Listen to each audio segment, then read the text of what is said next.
பழைய வானம் மறைந்து விட்டது. பழைய பூமியும் ஒழிந்து போனது. இப்போது யோவான் காண்பது ஒரு புதிய ஆரம்பம். வானத்திலிருந்து, தேவனிடத்திலிருந்து இறங்கி வரும் ஒரு பிரம்மாண்டமான நகரம்.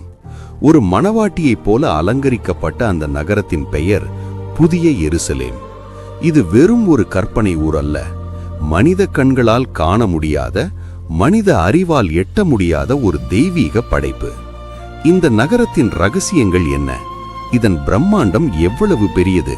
வாருங்கள், அந்த பொன் நகரத்திற்குள் ஒரு பயணம் போவோம். இந்த நகரத்தின் வடிவம் ஒரு சதுரம். இதன் நீளம், அகலம், உயரம் அனைத்தும் சமம். சுமார் 2200 கிலோமீட்டர் நீளம் கொண்ட ஒரு பிரம்மாண்டமான தளம். இதன் மதில்கள் வச்சிர கல்லினால் ஆனவை. யோசித்து பாருங்கள், ஒரு நகரம் ஒட்டுமொத்தமாக சுத்த பொன்னால் செய்யப்பட்டிருந்தால் எப்படி இருக்கும்? அந்த பொன் தெளிவான ஸ்படிகம் போல பிரகாசிக்கும். இதன் அஸ்திவாரங்கள் சாதாரணமானவை அல்ல. நீலக்கல்லும், கோமேதகமும், மரகதமும் என 12 விதமான ரத்தினங்களால் அலங்கரிக்கப்பட்ட அஸ்திவாரங்கள். இந்த நகரத்தின் 12 வாசல்களும் 12 முத்துக்களால் ஆனவை.